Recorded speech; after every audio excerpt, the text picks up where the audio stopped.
Hello student, ছাত্রমিত্র mathematics. এখন আমরা solve করছি নবম শ্রেণী।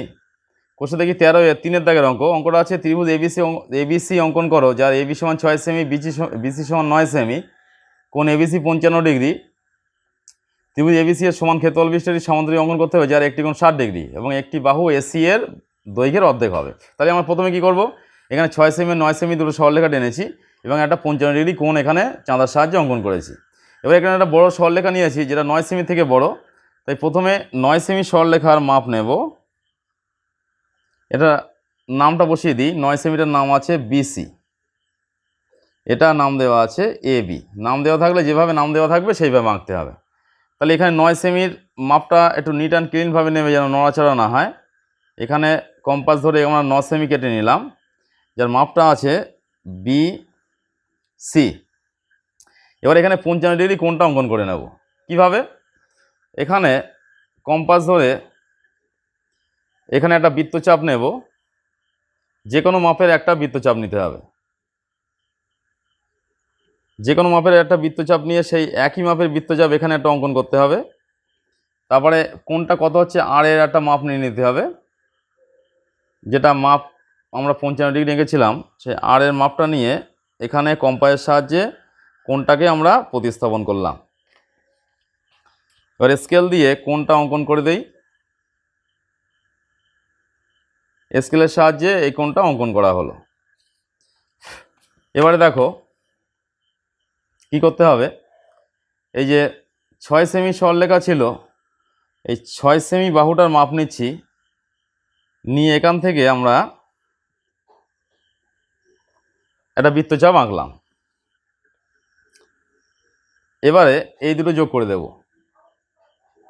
সি, এই যেটা অঙ্কন করেছি এই দুটো যোগ করে দিলাম। এটার নাম হলো তাহলে কি এ। এবার এই যে ত্রিভুজটা অঙ্কন করলাম, এই ত্রিভুজের সমান ক্ষেত্রফল বিশিষ্ট সামান্তরিক আঁকতে হবে।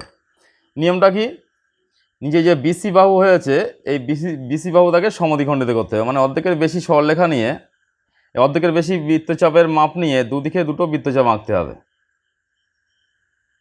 এদিকে এটা যোগ করলাম, এই দুটো যোগ করে দিচ্ছি।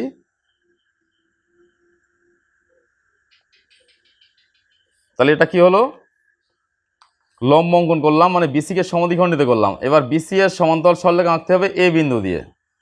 তাহলে সিস্টেমটা কি, যার সমান্তরাল হবে তার মাপ নিতে হবে, নিয়ে এখান থেকে যে বিন্দু দিয়ে হবে সেই বিন্দু ধরে একটা বৃত্তচাপ। তারপর যেহেতু আমরা বাম দিকে আঁকছি, এই ডান দিকে আঁকবো, তাহলে বাঁ দিকের সরলরেখাটার মাপ নেব, নিয়ে যেখানে ছেদ করেছিলাম সেখানে ধরে আর একটা বৃত্তচাপ আঁকলাম। পরস্পর এই দুটো যোগ করে দিতে হবে।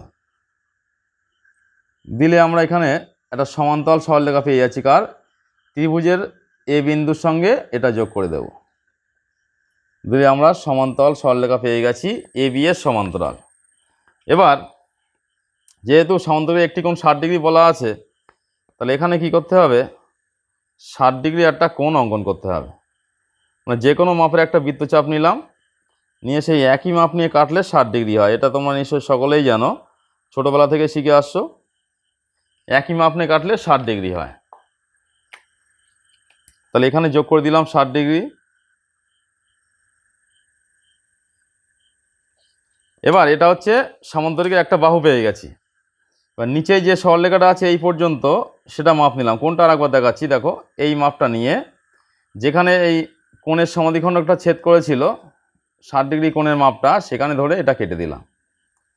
দিয়ে এবার স্কেলের সাহায্যে সি বিন্দুর সঙ্গে এটা যোগ করলাম। তাহলে দেখো আমরা এখানে কিন্তু এই যে ত্রিভুজটা ছিল এবিসি, তার সমান ক্ষেত্রফল বিশিষ্ট আমরা সামান্তরিক এখানে অঙ্কন করেছি, যার একটি বাহু এসি বাহুর অর্ধেক। এই যে এসি বাহুর মাপ আছে তার অর্ধেক হবে হচ্ছে এটা। তাহলে এখানে নাম দিয়ে এটা আমরা ডি ই এফ নিচে লিখতে হবে। অতএব ত্রিভুজ এ বি সি সমান সামান্তরিকের একটা চিহ্ন দেবে, দিয়ে সামান্তরিক সিডিইএফ। সিডিইএফ ল্যাঙ্গুয়েজটা তলায় দিতে হবে।